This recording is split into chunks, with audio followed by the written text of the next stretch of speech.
In this lecture, let us discuss about mechanical balances for wind tunnels.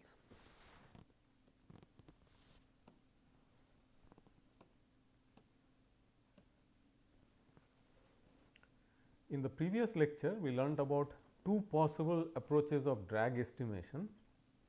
The first approach was that we did a wake velocity distribution measurement by using a pitot rake or a individual pitot tube and traversing it through the wake, and by obtaining that velocity profile we could measure the momentum difference between what was impinging on the airfoil and what was available in its wake, and the difference gave us the drag. So, this was the first approach we had used. The second approach that we used was the direct weighing technique. So, in the direct weighing technique we had try to measure the drag on a circular cylinder, or try to discuss a method to measure drag on a cylinder, and this technique used the concept of a weighing balance. Now, we are essentially going to extend the second approach, the idea of the second approach, and we are going to discuss about a conceptual 6 component mechanical balance in the lecture today. Such a mechanical balance should help us to measure 3 force components, namely lift, drag and side force, and 3 moments, namely pitching, rolling and yawing, which are shown in this figure, which we had learnt in a much earlier lecture.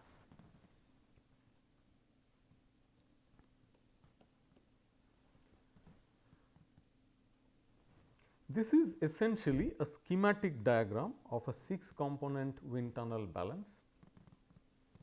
You can essentially categorize it as an external balance.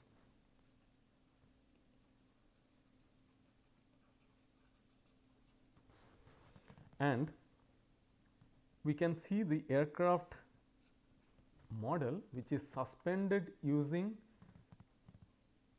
6 wires, and on each one of those wires are spring scales. A typical picture of a spring scale is shown here at the bottom. Now, we are talking about a conceptual wire balance here based on these spring scales, and the model is sufficiently heavy such that when we have the air blowing through the wind tunnel test section where this aircraft model is suspending or being suspended by these wires, the model will not get raised by the aerodynamic lift. That means, the model weight is sufficient in order to keep it heavier than the aerodynamic lift that it generates. The model is suspended using the 6 wires like we have shown here in the diagrams, and the 6 forces are read by the scales A, B, C, D and E, F respectively. Going in sequence, A and B here, C and D here, E here and F here respectively. Take note of the axis system that we are using: X along the flow direction, Y along the span, Z along the depth, and also take note of these few length scales which are very, very important.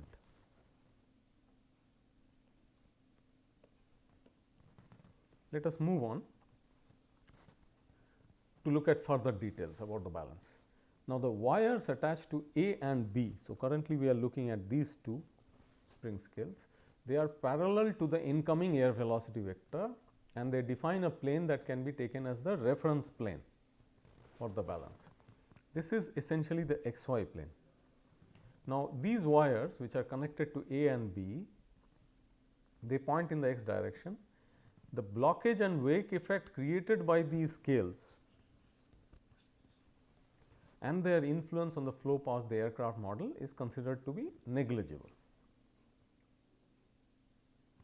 So, we have to keep tracking the assumptions that we are making down the line, they are very important. The wire attached to F is perpendicular to the A and B wires and is in the xy plane. So, we are currently looking at this. It is mentioned that it is lying in the xy plane and it is perpendicular to the A and B wires. That means, it makes an angle of 90° with these, and it points in the minus y or negative y direction. The wires attached to C and D are in a plane that is perpendicular to the xy plane. So, you have a right angle here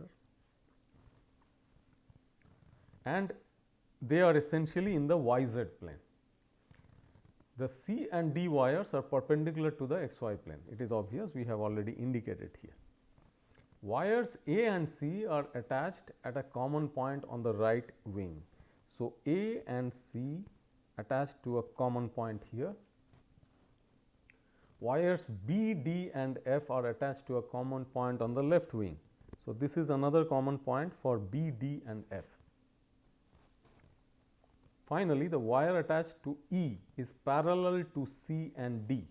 So, this wire, it is parallel to these two wires connected to C and D and is in a plane parallel to C and D and halfway between them along the y direction. So, the total length separating C and D is B and the wire connecting E lies in a plane which moves through the center of that length B. So, we have taken note of many details regarding the alignments.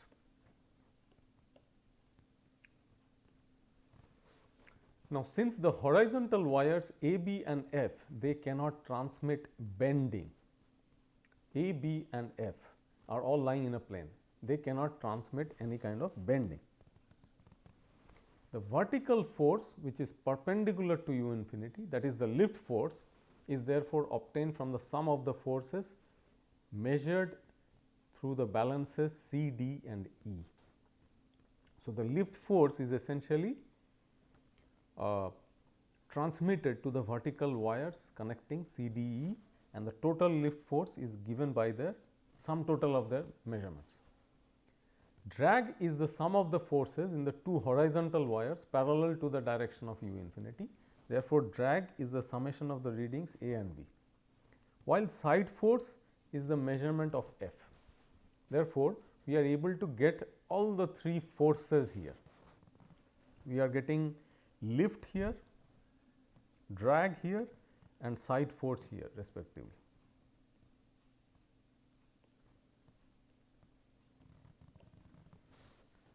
Now, let us come to the moments. What about rolling moment?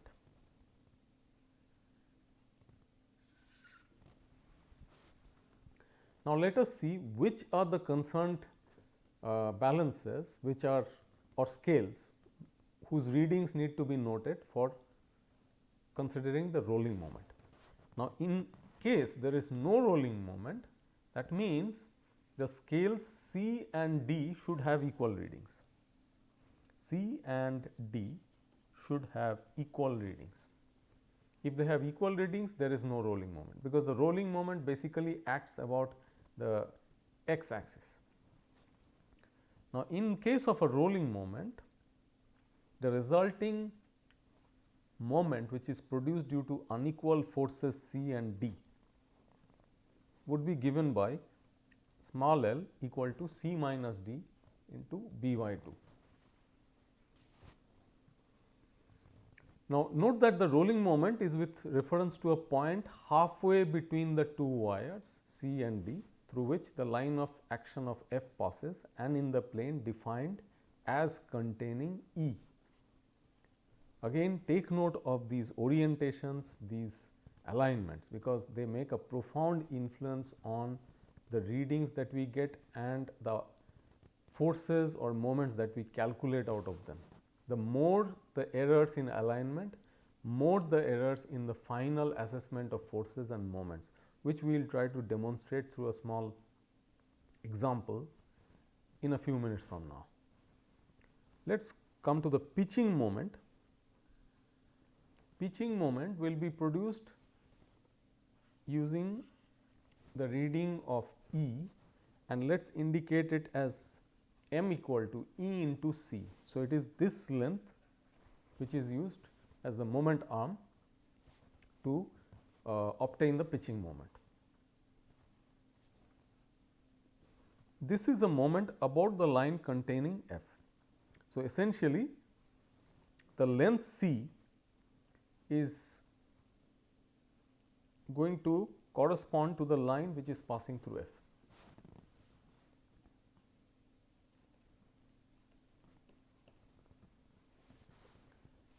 Coming to yawing moment, which is the final one that we need to assess, that there is no moment component if A is equal to B.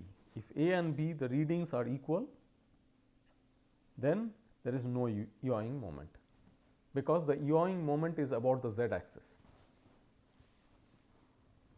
While if the readings are different, then the yawing moment will be given by A minus B into B by 2. Again, the moment is with reference to a point halfway between A and B and through which the line of F passes.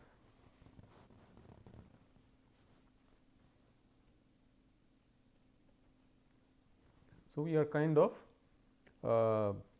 through with the discussion on how to obtain the forces and moments from these scales. Now, for some very important things that one should remember, which I have mentioned a few times already. Again, we need to re-emphasize it, that exact perpendicularity between the wires must be maintained, must be ascertained. Now, what is the implication if you are not maintaining these perpendicular nature? Here is an example. For instance, if the wire to scale F is not exactly perpendicular to the wires A and B, that means you do not exactly have a 90 degree here. Let us show it in an amplified manner, that it is quite disoriented compared to the ideal orientation. Then what is the influence? What is the effect on the reading? What will happen as a consequence is that a component of the drag will appear improperly at the scale F, and it will be interpreted as side force. Let us say that the flow is moving past the aircraft. So, you can understand that the drag force will tend to pull it back. Drag will tend to pull it back. So, the springs here, they tend to get extended, right. These springs tend to get extended. Now, when F is exactly orthogonal or at right angles, its reading is never influenced by the drag force. But the moment it becomes non-orthogonal to the direction of those wires connecting A and B, what happens is a component of the drag force will automatically be recorded here. It will influence the reading of F, because it will essentially tend to pull the spring which is in F and make it longer. There is a component of this force which will produce that elongation, and therefore, the scale F will record something which is part of the drag, but since it is the scale which is supposed to measure side force, we will misinterpret it as a side force. While the flow is not supposed to create a side force, here it is wrongly indicating that a side force is created. It is just because of the wrong orientation of the scale F, because it is not maintaining perpendicularity. So, this is the whole issue. In this manner, if lack of perpendicularity is there, between different wires, different scales, then all kinds of errors will creep into the measurements. A similar situation exists in regard to lift and drag and lift and side force. So, these forces tend to get coupled in the process because of mistake in maintaining perpendicularity or in maintaining appropriate alignment and orientation. And a very important fact that has to be kept in mind is, out of all the forces that we are dealing, the largest, by far the largest force in any aerodynamic body is going to be the lift, because it is supposed to be a very efficient lift generating surface. So, when you are suspending a typical complete aircraft wind tunnel model, then you can imagine that the readings which are connected with the lift are way large. That means C, D, E, these readings are going to be large in general, and extreme care must be taken to ensure that they are orthogonal to the other components. Otherwise, they will start influencing the other components. So, these are words of caution which have to be exercised whenever designing a balance or using a balance, and therefore, are extremely crucial in terms of obtaining reliable results from a wind tunnel balance. Having said that, let us think about a small scenario that we can create for ourselves to convince ourselves again that how essential or how crucial the correctness of these settings are in terms of obtaining good accuracy in the wind tunnel balance measurements. So, to illustrate the situation, instead of taking a complete 6 component balance where all 3 forces, all 3 moments come into consideration, what we are going to do is we are going to make the situation a little simpler by considering a planar problem in the longitudinal plane or the xz plane, where what we can only see is the lift, drag and the pitching moments, which can be obtained using the scales A, C, E. That means, we have only 2 forces and 1 moment, which we can now look at, because you are just looking at the xz plane. Therefore, the other force and 2 moments go out of the story altogether. And here what we are saying is that influence of other 3 scales due to possible misalignment are neglected in this calculation, to keep things simple. We will assume that we can determine precisely the direction of the x and z axis and apply loads along those axes in order to explore the reaction in the wires. Now, let us try to purposely introduce some misalignment. You can see that though the E scale is oriented appropriately parallel to the z axis, the A scale is not oriented appropriately along x, and so is the C scale. So, there are errors, angular orientation wise there are errors or of epsilon and delta respectively. Now, main intention of doing this study is that what influence those angular errors are going to create on the final readings. So, you try to develop the equilibrium equations for x and z directions. We write down the force equilibrium equations and we also write down the pitching moment equilibrium. So, thereby for z axis, x axis and the pitching moment. So, these are the force equations, this is the moment equation that we write. You can resolve the forces and easily check the validity of these equations. So, once we use those equations and we try to solve them simultaneously, we get the expressions for A, C and we get E is equal to 0. Now, you can further write the expression for A like this by taking the x term out, and then effectively you have a ratio z by x here, and the rest of the terms are all involving sine and cosine of the epsilon and delta angles. Similarly, for C, here you have a ratio x by z created when you take z out as a common factor. and then again cosine and sine of those angles. Now, when the alignment is perfect, that means you do not have the delta and epsilon angles at all, that means these angles are essentially 0.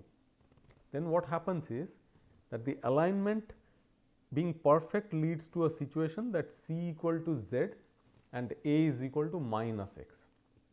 When you have this situation, you have nothing to worry, you will have the most accurate result, and therefore, it is not a concern. But for a practical setup, that is very, very difficult to achieve. That means, achieving an exact 0 in terms of these angular errors is a near impossibility. What happens as a consequence is what is important for us. We will take two cases. This is case number 1, this is case number 2, let us say. And in the two cases, how do we define the problem? We say for case number 1, m is equal to 0, that is pitching moment is 0, that is the actual load that we have, and we say that z is equal to 10x, which basically means that your lift to drag ratio is essentially 10, and the angular errors in the settings, both of these angles are assumed to be a very small angle, just 0.1 degree, which is a trivially small angle, but that is what we take. And then we just substitute them into these above equations. What is relevant over here for us is of course A and C, and then what you find is that C comes out to be 0.9998 z, which is very close to z, that is a good thing. A comes out to be minus 0.98 x. So, lift is quite accurately predicted, but there is an error of 2% in drag. Now, with such a small misalignment, also there is a 2% error in drag. So, we go ahead and test the model for another situation, where we increase the lift to drag ratio and make it 20, which is twice as big, the angular error almost 5 times, 0.5 degrees, and then check. Again we find that C is very close to Z, that is good, but now A has become minus 0.8255 x, which means there is 17.5% error in the drag that you are predicting, with 0.5 degree error in alignment and 20 as the lift to drag ratio. Now, this is a very troublesome indication. That means, if you are not able to align, if you are not able to maintain perpendicularity, then it will have a severe effect on the error. Now, what do we learn out of this exercise? So, this very simple conceptual model of a balance, what has it demonstrated to us? It has demonstrated that alignment of multi-component balances is a very, very critical issue, and that is an absolutely essential thing to be ensured, so that you get accurate results. However, as you can understand that setting such a system up with such small angular errors is going to be an extremely difficult activity. So, in spite of best efforts, the result must be evaluated by calibration, because we cannot ensure that the angular errors will be so small all the time. So, what do? We try to do the best that we can, and then we try to calibrate, which is not a very easy activity though. Now, what do we mean by that? We mean to say that before we conduct the wind tunnel experiments, static load over the design ranges would be applied externally on the scales, with them fixed in their respective locations and orientations, and the corresponding scale readings will be recorded. So, you are not running the wind tunnel really, but you are loading your scales with their respective locations and orientations in place, and you are noting down the readings for different sets of loadings that you are applying for the different scales. Based on this, you should be able to draw calibration curves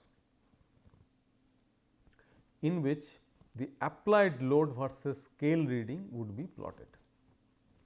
These calibration curves would be used when conducting the actual experiments. What is the advantage in doing this? You know that even though if there are misalignments to a smaller or greater extent. If you have the calibration curves available with you, you will know that what kind of loads are actually acting on the model based on your scale readings.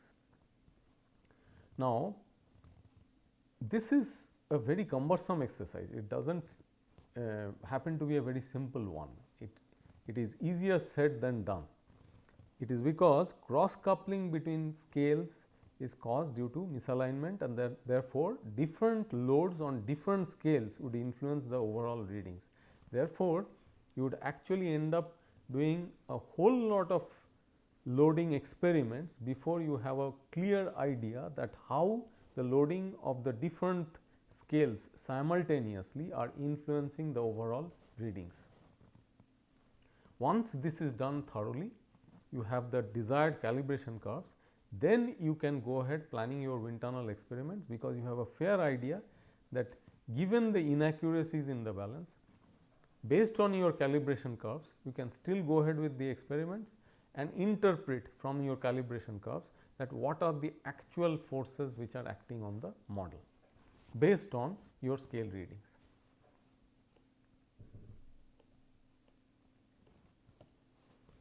So, what did you learn in this lecture? Here we discussed about fundamental scheme of a 6 component mechanical balance, which helps to measure forces and moments acting on a model suspended in a wind tunnel test section using spring scales. The importance of perfect alignment of the spring scales was demonstrated by considering a case where they were skewed purposely and the resulting error was estimated. Thank you.